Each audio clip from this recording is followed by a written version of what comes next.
सभी का स्वागत है अपने चैनल खुराई जीएमएस कोचिंग में। आज हम आपके लिए लेकर आए हैं वर्ष यानी आपका प्रथम वर्ष बीए फर्स्ट ईयर वालों का हिंदी भाषा एवं नैतिक मूल्य यानी आपका आधार पाठ्यक्रम जो फाउंडेशन फर्स्ट लेकर आए हैं। इसके अति महत्वपूर्ण क्वेश्चन लेकर आए हैं आपको। चलिए बिना टाइम खराब की वीडियो को स्टार्ट करते हैं। तो पहले पाठ का नाम स्वतंत्रता पुकारती कविता जयशंकर प्रसाद द्वारा लिखी गई है।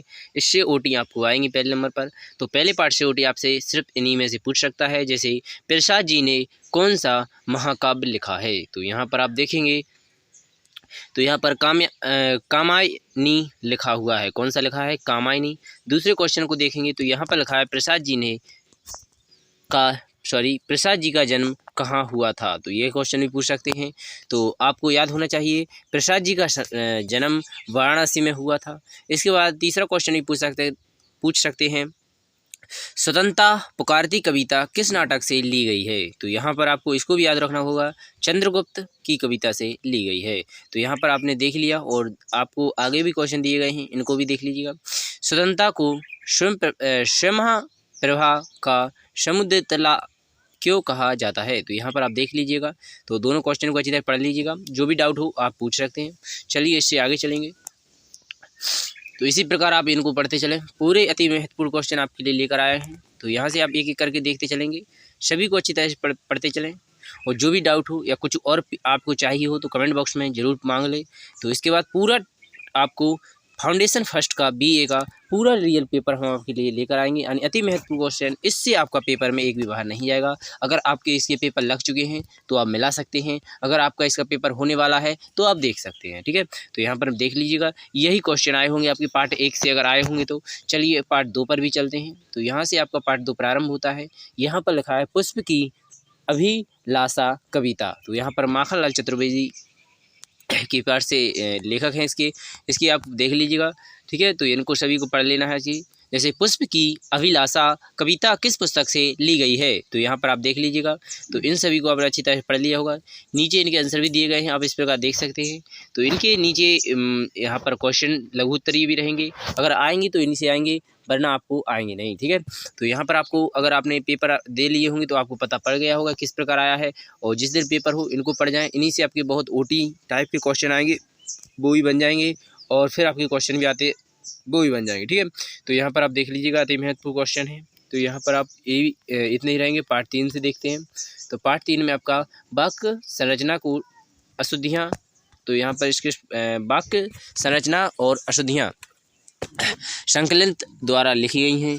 इनके आप देख लीजिएगा। वस्तुनिष्ठ प्रश्न किसी भी भाषा की मूलभूत इकाई वाक्य होती है। यहाँ पर आप देखिए, रचना या रूप के आधार पर वाक्य होते हैं 3 प्रकार के। यहाँ पर अर्थ के आधार पर वाक्य होते हैं 8 प्रकार के। यहाँ पर लिखिए मौखिक अभिव्यक्ति को संबंध होता है उच्चारण से। तो यहाँ पर आप देखते चले इनको। यहाँ पर लिखित अभिव्यक्ति का संबंध होता है मात्रा अथवा वर्तनी से। तो यहाँ पर आप देख लीजिएगा। वाक्य की परिभाषा एवं उसका आशय स्पष्ट कीजिए। तो यहाँ पर आप देख लीजिएगा, किसी विचार को पूर्णतः से प्रकट किए। तो यहाँ पर आप इस प्रकार देख सकते हैं पूरी तरह से। इनको सभी को देख लीजिएगा। इसके बाद आगे चलेंगे आप। तो ये रहा आपका अगला क्वेश्चन। ये भी क्वेश्चन आपके पेपर में पूछा जा सकता है, तो इनको अच्छी तरह पढ़ लीजिएगा। ठीक है, चलिए इसी प्रकार अगर आप चाहते हैं कि सभी विषय के हम इंपॉर्टेंट क्वेश्चन आपके लिए देते चलें तो जल्दी से वीडियो को लाइक एवं चैनल को सब्सक्राइब, और जिस विषय की भी चाहिए हो कोई से भी, तो सभी की हमारे पास इंपॉर्टेंट क्वेश्चन प्रोवाइड आपके लिए कर देंगे। ठीक है, तो यहाँ पर आप देखते चलिए पार्ट। यहाँ पर नमक का दरोगा कहानी है, प्रेमचंद द्वारा लिखी गई है। इसके भी आप देख लीजिएगा। तो यहाँ पर ये ओटी दी गई थी। तो यहाँ पर नीचे इनके आंसर भी दिए गए हैं, देख लीजिएगा अच्छी तरह से। चलिए इनके बाद अब आपको चलेंगे आगे। तो यहाँ पर ये लघु उत्तरीय क्वेश्चन है, इनको देख लीजिए पहले। इसके बाद आपके दीर्घ भी आएंगे। तो यहाँ पर आप दीर्घ भी देखेंगे। तो ये रहे आपके दीर्घ। तो यहाँ पर दीर्घ देख लीजिएगा। तो यहाँ पर आपने देख लिए होंगे सभी क्वेश्चन को। आशा करेंगे अगर कोई भी डाउट होगी तो आप हमसे पूछने के लिए हमेशा तैयार रहेंगे। बिल्कुल आपको कोई घबराने की आवश्यकता नहीं, बस आपको सिर्फ पूछना है कि आपको कोई भी प्रॉब्लम हो तो सबका सलूशन आपको इस चैनल पर मिल जाएगा। ठीक है, और बताएंगे अगली वीडियो किस पर आए, तो वो भी हम आपके लिए, आप ही से हमारा चैनल चलता है, आप जानते हैं। तो यहाँ पर आप देखिएगा। तो इनको भी देख लीजिएगा। एक दूसरे के यहाँ पर क्वेश्चन से आ रहे हैं। ठीक है, तो यहाँ पर देखते चले, पूरे मिलाना है, आप ही को करना है। तो यहाँ पर देख लिए होंगे। राजा भोज द्वारा लिखित ग्रंथों के नाम लिखिए, तो यहाँ पर आप देख लीजिए अच्छी तरह से, क्योंकि अगर हम पूरा पढ़ेंगे तो आप जानते हैं कितना टाइम की वीडियो बन जाएगी, क्योंकि अति महत्वपूर्ण क्वेश्चन है। आप वीडियो को रोककर या स्क्रीनशॉट लेकर बना सकते हैं। तो चलिए यहाँ पर भी देख लीजिए। राजा भोज द्वारा लिखित धर्मशास्त्र, नीतिशास्त्र एवं वस्तुशास्त्र ग्रंथों पर प्रकाश डालिए। तो यहाँ पर आप देख सकते हैं अच्छी तरह से, कोई भी डाउट होगा तो आप पूछ भी सकते हैं। चलिए इसके बाद लिखा है एक थे राजा भोज, पाठ का सारांश लिखिए। तो यहाँ पर आप देख लीजिएगा अच्छी तरह से। तो चलिए आगे चलते हैं।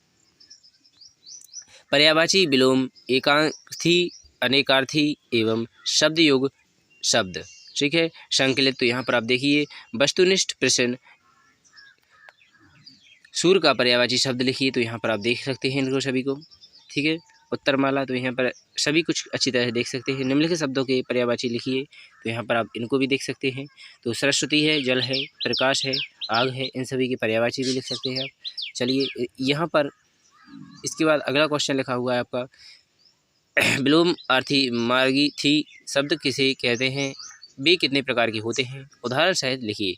विलोम शब्द किसे कहते हैं, उदाहरण सहित लिखिए। तो यहाँ पर विलोम से आशय है विपरीत अर्थ, उल्टा अर्थ, यह अर्थ, गुण, संभाव, स्थिति इत्यादि वाक्यों अर्थों को प्रकट करता है। विलोम अर्थ से विरोध विद्यमान करता है, इसलिए इन्हें विद्युति एवं विपरीत अर्थ शब्द का भी कहते हैं। व्युत्पत्ति के आधार पर विलोम शब्द के दो वर्ग हैं।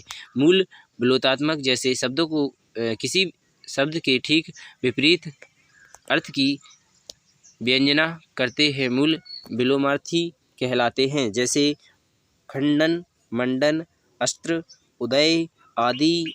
अंत, अधम, उत्तम, कृथक, कृस्तक, जन्म, मरण। इसके बाद व्युत्पन्न अलंकार, जैसे आचार, आचार, अनाचार, मान, अपमान, कपट, निकपट, गुण, अवगुण, योग, वियोग, वाद, प्रतिवाद। इस प्रकार आप इनको भी देख सकते हैं अच्छी तरह से।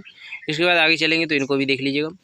तो यहाँ पर भी दिखा है पूर्ण विलोमार्थी, अपूर्ण विलोमार्थी, ठीक है। तो यहाँ पर इनको भी देख लीजिएगा। चलिए पाठ इकाई 3 पर है भगवान बुद्ध नियम, निबंध स्वामी विवेकानंद। तो यहाँ पर लिखेंगे बौद्ध धर्म में तो का भाव अत्यंत विकसित है। तो यहाँ पर आप देख लीजिएगा। तो आपका पहला यहाँ पर देख लीजिए सभी को अच्छी तरह से, पूरे इनके आंसर आपको यहाँ पर ये रहे, देख लीजिएगा। तो इस प्रकार देखेंगे, पहले का सा अर्थात इसका निष्काय कर्म होगा, ठीक है, निष्काम कर्म होगा। इस प्रकार आप देख सकते हैं पूरे देखे हुए। इसके बाद जो लघु उत्तरीय क्वेश्चन है वो यहाँ से ही रहे। इसके बाद दीर्घ उत्तरीय आपके यहाँ पर ये रहे। तो आशा करेंगे आपको सभी इंपॉर्टेंट क्वेश्चन मिल चुके होंगे। चलिए इसके बाद एक रहा आपका क्वेश्चन, तो इसको भी देख लीजिए अच्छी तरह से। यहाँ पर लोकतंत्र एक धर्म है, तो यहाँ पर पार्ट 2 स्टार्ट होता है आपका, तो इसे भी देख लीजिए अच्छी तरह से। आपको अति महत्वपूर्ण क्वेश्चन ही पढ़ाए जा रहे हैं, आपको जितना बताया जा रहा है इसी को पढ़ लीजिए। आप वहाँ जाएंगे तो ऐसे ही क्वेश्चन आप देखकर बहुत खुश होंगे, ठीक है। तो यहाँ पर आप देख लीजिएगा। आप चाहें तो हम पेपर भी आपके लिए जल्दी से जल्दी कोशिश करेंगे कि आगे अब हम आपके लिए पेपर ही अपलोड करेंगे, पेपर लाकर कोशिश करेंगे लाने की, ठीक है। तो यहाँ पर देखेंगे नहीं रुकती है नदी। तो यहाँ पर हीरालाल बाछतिया, ठीक है। तो यहाँ पर आप देख लीजिएगा नहीं रुकती है नदी किस विधा की रचना है। तो यहाँ पर आप लिख सकते हैं। तो इनको भी देख लीजिएगा। कालिदास के मेघदूत। इसके बाद नर्मदा किसे प्रेरित। तो यहाँ पर ये रहे आपके सादा सादा सा सा आ सा आवा, ठीक है। तो इस प्रकार आप देख सकते हैं। अमरकंटक कहाँ स्थित है। तो यहाँ पर इसको भी देख लीजिए क्वेश्चन को। इसके बाद दिया गया है पल्लव वाला, तो यहाँ पर इसको भी देख लीजिएगा। अधिकतर ओटी पढ़ने की कोशिश करें, क्योंकि ओटी से आपका क्वेश्चन बन जाएगा, ठीक है। ओटी से, क्योंकि इसमें सिर्फ पेज को देखा जाता है और थोड़े थोड़े आपके पॉइंट देखे जाते हैं, उसी पर है निर्भर या नहीं है। तो बस आप ओटी अगर अच्छी तरह से पढ़ लेंगे तो आप अच्छी तरह से ओटी बना लेंगे। तो यहाँ पर एक क्वेश्चन भी दिए गए, इनको थोड़े थोड़े पढ़ लेंगे तो आप पूरा अच्छी तरह से लिख सकते हैं, क्योंकि ये आपके बीए के इतना कोई अच्छा विद्यार्थी ही होता है जो अच्छी तरह से पढ़ता है, वरना कम ही बच्चे पढ़ते हैं, ठीक है। तो यहाँ पर चलते हैं। यहाँ पर लिखा है महत्वपूर्ण, तो यहाँ पर इनको भी पढ़ लीजिए अच्छी तरह से, वेरी वेरी इंपॉर्टेंट क्वेश्चन है। इसके बाद आपका रहेगा अफसर निबंध। तो यहाँ पर शरद जोशी। तो यहाँ पर इसको भी पढ़ लीजिए अच्छी तरह से। ओटी हैं ये आपकी। यहाँ पर इनके आंसर दिए गए हैं आस बा अ ब स। ठीक है, यहाँ पर लिखा है अफसर के साथ नाव में बैठने के क्या खतरे रहते हैं। तो यहाँ पर इनको सभी को देख लीजिए अच्छी तरह से। अफसर के तनावतले में दृश्य का वर्णन कीजिए। यहाँ पर अफसर व्यक्ति की प्रासंगिकता लिखिए। तो यहाँ पर अफसर के चरित्र के बारे में लिखिए। तो यहाँ पर अच्छी तरह देख लीजिएगा। पिता हमारी आत्मा का लिपटा है और लिपटने वाला अफसर इसे कथन कहा जाता है। तो इसे भी देख लीजिएगा। चलिए इसके आगे चलेंगे तो यहाँ पर आपका वस्तुनिष्ठ प्रश्न आएंगे। भारत को एक रखने के मूल हैं। भारतीयों को एक रखने के मूल क्या है? सांस्कृतिक एकता, संविधान, स्वभाव या अन्य कोई कारण। तो यहाँ पर आप देख सकते हैं। तो इसका आपका राइट आंसर क्या हो जाएगा? तो यहाँ पर आपको दिया गया है बा, अर्थात यहाँ पर सांस्कृतिक एकता। तो यहाँ पर आप देख सकते हैं प्रत्येक नागरिक के रहन सहन पर प्रभाव पड़ता है। तो यहाँ पर आपका, तो यहाँ पर इसे भी देख लीजिएगा। तो यहाँ पर एक हमारा पहनावा, ठीक है, सॉरी जलवायु का। तो इसके बाद तीसरा क्वेश्चन है, इसका रहेगा आपका विविधता का सबसे बड़ा लक्षण है हमारा साहित्य। इसके बाद हमारे संविधान में आज तक कितनी भाषाओं का राजभाषा का दर्जा दिया गया है? तो 22 भाषाओं का, पर संविधान में 14 भाषाओं को है, 22 तो पूरी हैं। राजभाषा का दर्जा दिया गया है 14 को। यहाँ पर हमारी सांस्कृतिक एकता निबंध के लेखक हैं। तो यहाँ पर आपका दा अर्थात रामधारी सिंह दिनकर इसके लेखक हैं। ये रहे आपके अति महत्वपूर्ण क्वेश्चन। तो इनको देख लीजिए अच्छी तरह से। राष्ट्रीय एकता की सबसे बड़ी बाधा क्या है? तो यहाँ पर इसे भी देख लीजिएगा। भारतीय जीवन दर्शन एक रूपता पर दिनकर के विचार लिखिए। तो यहाँ पर देख लीजिएगा। ये रहे आपके अति महत्वपूर्ण क्वेश्चन, इम्पोर्टेंट संक्षेपण संकलन। तो यहाँ पर ये रहे, तीनों हैं। संक्षेपण का अर्थ छोटा कर देना। संक्षेपण लिखा जाता है प्रथम एक अन्य पुरुष में। तो यहाँ पर मूल रचना का संक्षिप्त रूप होता है 1/3। तो यहाँ पर चलिए इसके बाद ये रहे अति महत्वपूर्ण क्वेश्चन, इनको देख लीजिएगा। संक्षेप की आवश्यकता क्या पड़ती है? तो यहाँ पर इन सभी को पढ़ लीजिए अच्छी तरह से।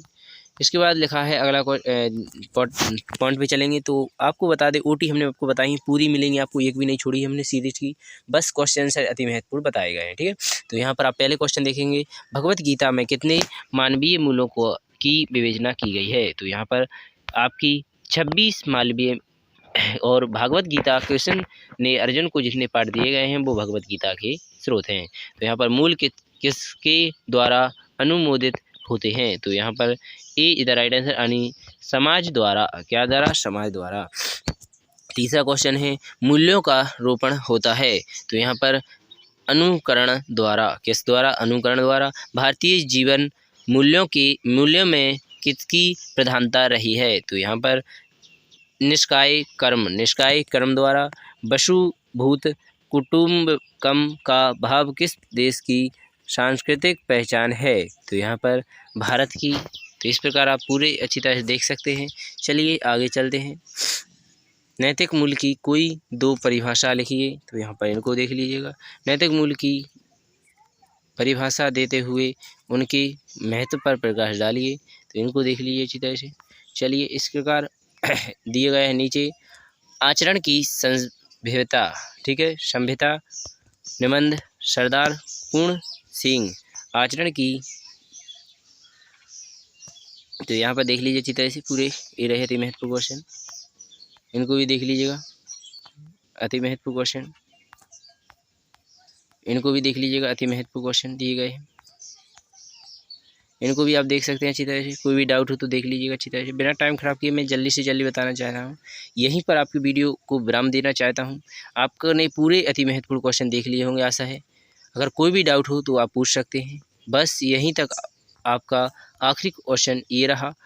तो यहाँ पर बिना टाइम ख़राब किए आपको फाउंडेशन सेकंड यानी अंग्रेजी में और फिर उद्यमिता भी आपको हम लेकर आने वाले हैं। तो जल्दी से हमारे चैनल को सब्सक्राइब कर लें। जय हिंद, जय भारत, भारत माता की जय।